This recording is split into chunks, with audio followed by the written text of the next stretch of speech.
Okay, so problem 18, problem 1826 in the book.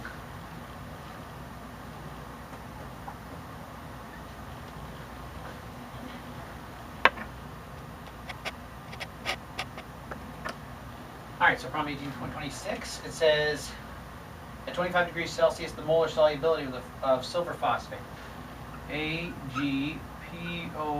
Now the phosphate has a +3 charge, so there's 3 silvers on the silver phosphate. The molar solubility of silver phosphate is 1.8 times 10 to the minus 5.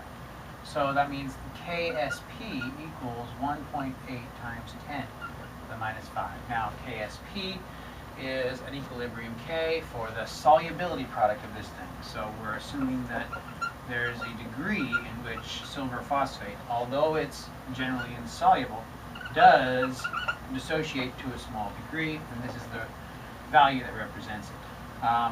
The separation is 3 AGs, right, for every one PO4 3 minus. All right, so that is the association expression, and the KSP would be the K for this equation here. The solid isn't going to be involved, obviously, because it's a solid, so then we can say that KSP would be equal to the concentration of the silver ion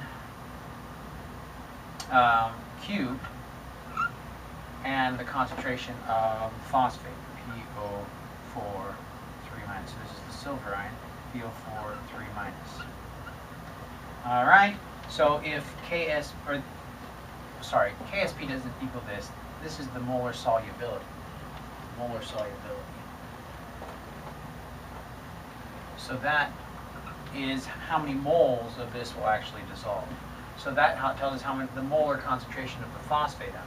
The molar concentration of this will be 3 times as much, and it'll be in here. So what I need to do is I need to recognize that this is how much of this stuff is going to dissolve, the molar concentration that will be dissolved once you put it in solution. That means the phosphate concentration will be equal to that, 1.8 times 10 to the minus 5. The silver ion concentration won't be equal to that. It'll be 3 times that. So if we put 1.8 times 10 to the minus 5 times 3, 5.4 times 10 to the minus 5, but we're also going to need to cube that. So we raise that to the value of 3, cube it, and then we multiply this times 1.8 times 10 to the minus 5, and that gives us a KSP value of 2.8 times 10 to the minus 18, and that should be the KSP that we're looking for, 1826.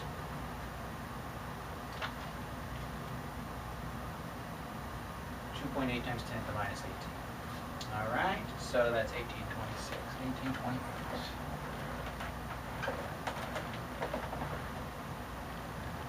1828. Which compound is more soluble in water, zinc carbonate or magnesium carbonate? Zinc carbonate or magnesium carbonate? Now, let's see, CO3 2 minus, zinc is a +2, yeah, so those are the compounds. We have to know their KSPs, right, to calculate solubility. We need to know what their KSP, which one is more soluble. So if there was a table in here that would tell us the solubility products of these, all right, then we could see, and the one that was more soluble would have the larger solubility product. All right, so let's see, the carbonates, is that here somewhere?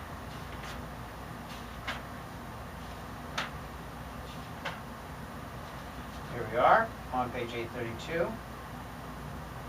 We have the zinc carbonate, 1.5 times 10 to the minus 10.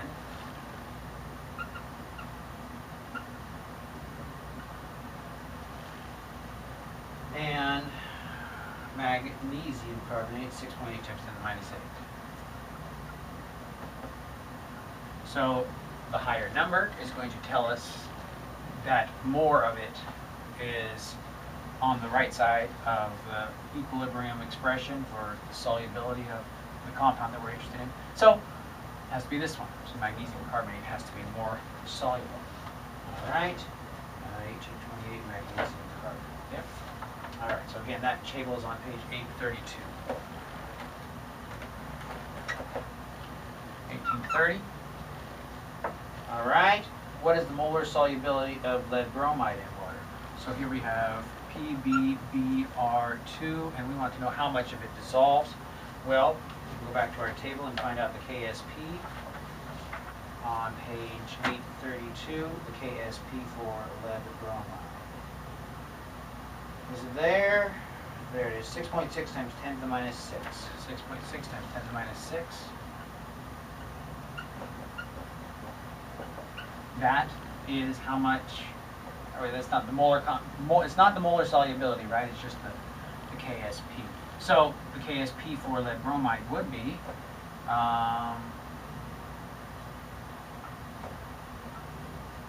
we can imagine 1 lead ion and 2 bromide ions, right? And so it would be the concentration of the lead ion times the concentration of the bromide ion squared, right? So this again is not included, it's a solid. So this value, KSP, equals 6.6 times 10 to the minus 6. That equals, now the concentration of the lead ion is going to be, we can put that as X, and the concentration of the bromide ion is going to be twice as much, that'll be 2X. And so we can solve for X there, and that'll tell us how much lead ion is the molar concentration of the lead ion, and that'll also be equal to the molar solubility. All right, so we have this value equaling 2x squared, or 4x squared. 2x squared is 4x squared. So we take this and square it. So x times 4x squared equals 4x cubed. So we take our molar solubility, divide by 4, and then take the cube root. All right, so we have 6.6 times 10 to the minus 6. Divide by 4. And then we take the cube root. I take the cube root by raising it to the 1 over 3 power. All right, so I'm getting 0.118 molar. Let's see if that's right. 1830.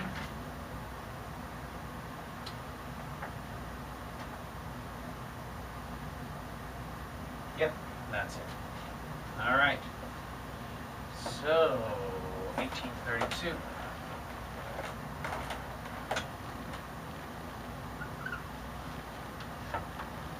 Calculate the molar solubility of zinc cyanide in water.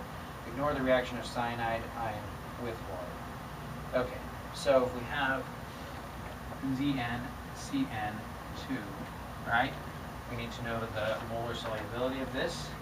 So we have, not on the same table though, right? Where is the cyanide ions, right? There's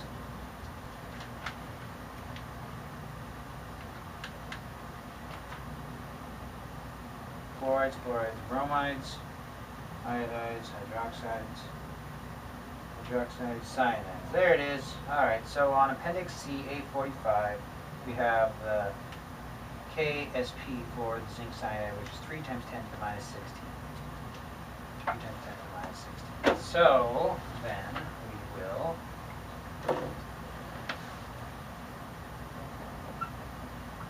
that's the KSP for zinc cyanide. And again, at 832, what are they asking for? Calculate the molar solubility. So there's 2 cyanides that dissociate.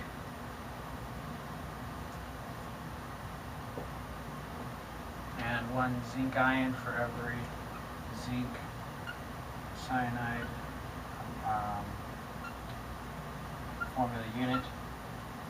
So the equilibrium expression is cyanide ion squared times the concentration of the zinc ion. All right, so the concentration of the zinc ion is going to be twice as much as the concentration of, the concentration of the cyanide ion is going to be twice as much as the concentration of the zinc ion. So that will equal 3 times 10 to the minus 16. Now, this is 4x squared times x, so that's again 4x cubed, and that's going to be equal 3 times 10 to the minus 16. So 3 times 10 to the minus 16 divided by 4, and then we're going to take the cube root of that, and that's 4.2 times 10 to the minus 6.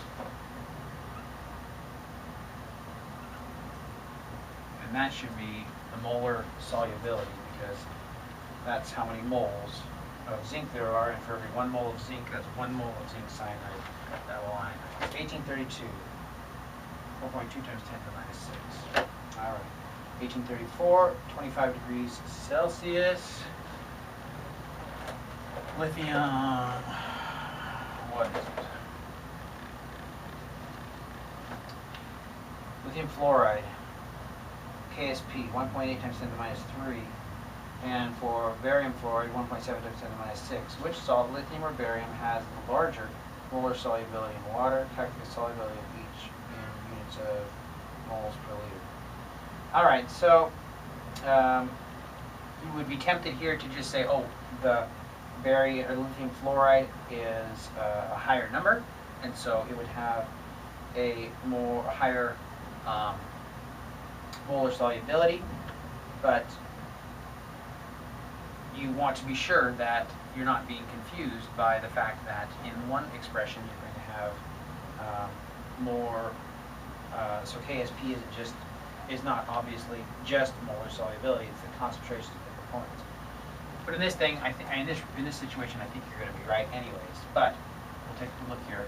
Lithium fluoride is dissociated into lithium ion and the fluoride ion, and this equilibrium is 1.8 times 10 to the minus 3. That equals the concentration of lithium times the concentration of the fluoride ion. Right? Whereas the other one is 1.7 times 10 to the minus 6, barium fluoride.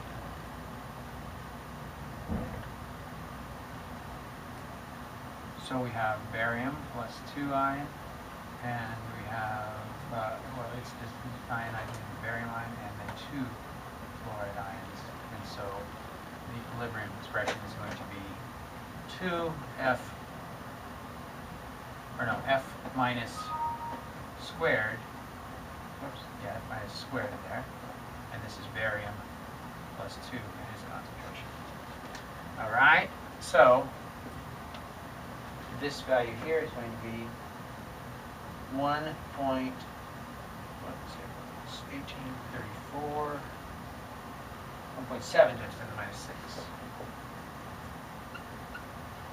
So the square root of this value here, because if I put x in for both of those, that will be x squared. So the square root of this value will be the molar solubility of the lithium fluoride. For this one, it's going to equal, again, the concentration of fluoride in here is going to be 2 fluorides, right? 2F. So it's going to be, again, the 4x cubed. All right? So we have to solve for x for each of these. 1.8 times 10 to the minus 3. Take the square root of that. Oops,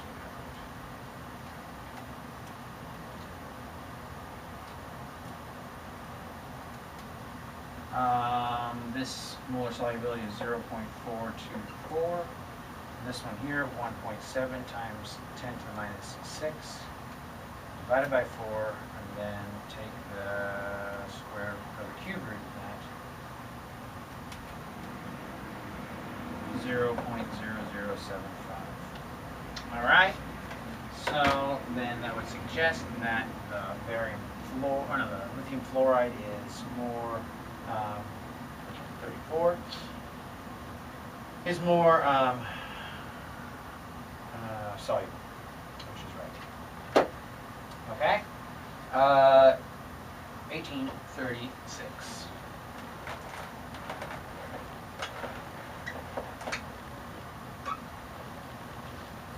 All right.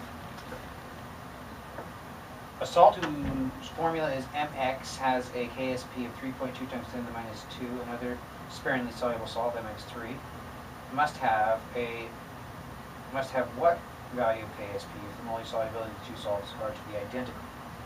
All right, so if they have the same molar solubility, then mx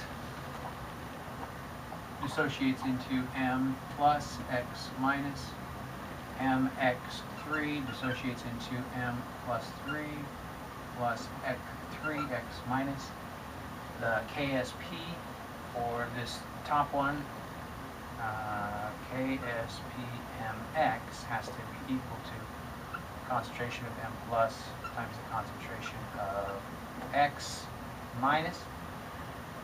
Whereas the KSP for mx3 has to be the concentration of m plus 3 times the concentration of x minus cubed. All right. If I put an x in for these, let's see, what does it say? Let's see, what must the value of KSP be? Oh, so we know that the KSP for this one is 3.2 times 10 to the minus 10. And we want to say if they have the same molar solubilities, then what will the KSP of this one? Well, the square root of this value will be the molar solubility of this one. And then if we put that one in here, the molar solubility of this one, where do we find it? This is again going to be the 4x cubed. So we take the molar solubility, cube it, multiplied by 4. That would tell us what the KSP for this one would have to be. So if we take the square root of this one to find the, because if we call these x, the concentration of this is going to be equal to the concentration of that, so x squared.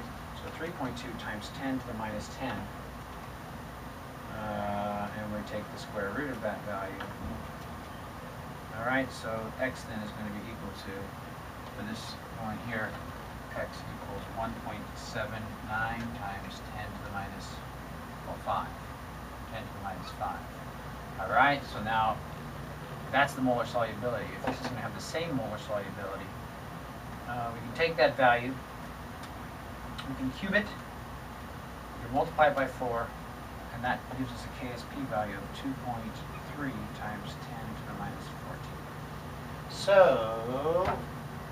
what must the KSP value for mx3? So yeah, that's what we're looking for. So 1836, 2.8 times 10 to the minus 18, 2.8. That's 1836. A salt is formula mx of the KSP equal to 3.2 times 10 to the minus 10. 3.2 times 10 to the minus 10. Did I do that right? 3.2 times 10 to the minus 10 to the square root of it to find out what the molar solubility of this is. We got that. The molar solubility of this was 1.79 times 10 to the minus 5. Take that value, put it in here if it's the same molar solubility. That value.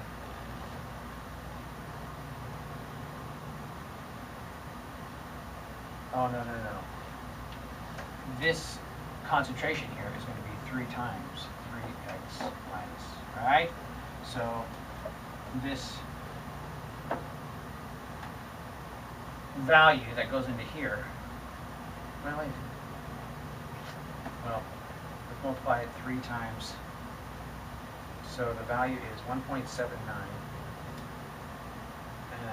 times 10 to the minus 5. We're going to multiply it by 3, and then we'll cube it. And then we'll multiply it by this value again. 1.79 times 10 to the minus 5. All right, so that gives us 2.8 times 10 to the minus 18. 1836. 2.8 times 10 to the minus 8. Okay, good deal. 1838. Calculate sulfate. Calcium sulfate is found in plaster at KSP of 4.9 times 10 to the minus 5.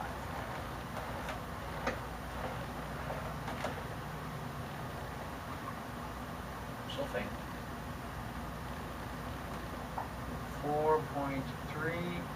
4.9 times 10 to the minus 5 is the KSP for that. Alright. What is the calculated mole solubility of K potassium sulfate in water? Calcium sulfate is found in plaster. KSP is that. So,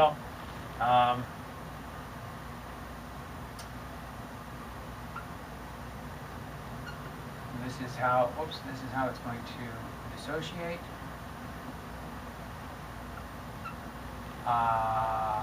The concentration of the calcium can be identified as X, the concentration of the sulfate also. So that is going to equal 4.9 times 10 to the minus 5. And we can just take the square root of 4.9 times 10 to the minus 5.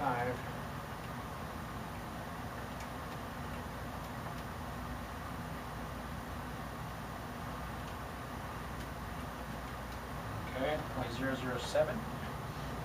Oh, this was 1838.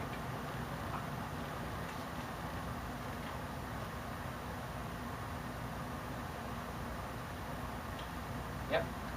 All right. 1840. It was found that the molar solubility of barium sulfite in 0.1 molar barium chloride is 8 times 10 to the minus 6.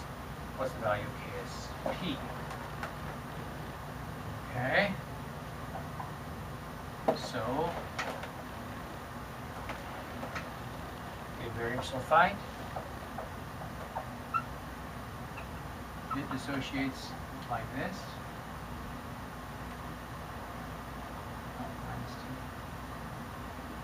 So the KSP is going to be equal to the concentration of this times the concentration of that. But we have some barium chloride already in solution. So how does that affect things? Well, we can think of, kind of use somewhat like an ice table. Let's put KSP down here a little bit. And say the initial concentration of the barium in solution now, because we had barium chloride, was 0.1 molar, 0.1 molar. And the amount of sulfite here was 0. But as soon as, so this is our initial concentration, change, we have to go to the right. So we're going to increase some, but it's not going to increase as much because there's some of this barium pushing back the other way. So the equilibrium concentration then is going to be 0.1 plus X, and this is going to be X there. So now the KSP will be defined as the concentration of the barium times the concentration of the sulfite. So it's 0.1 plus X times X, and that will be the KSP. So that's X squared plus 0.1x equals the KSP.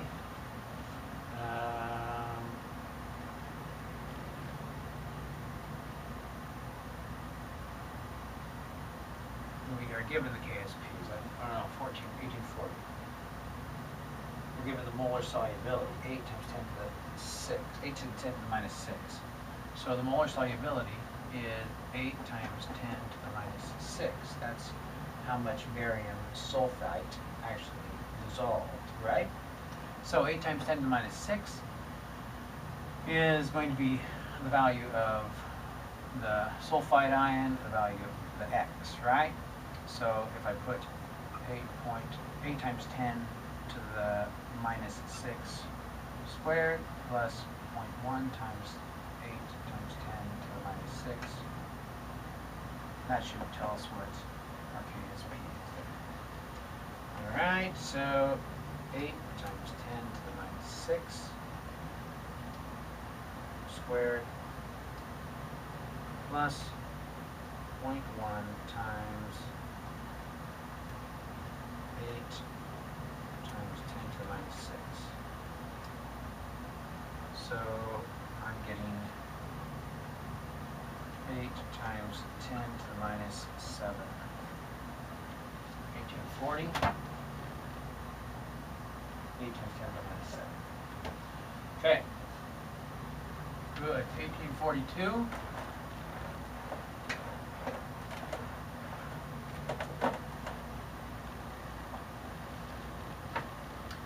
Copper 1 chloride has a KSP of 1.7 times 10 to the minus 7. Copper 1 means the copper ion has a +1 charge. And the chloride ion has a +1 charge. So KSP 1.7 times 10 to the minus 7.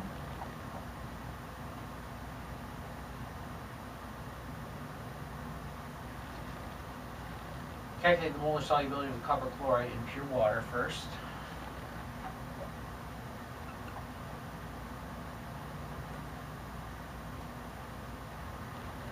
So it's going to be the copper concentration times the chloride ion concentration.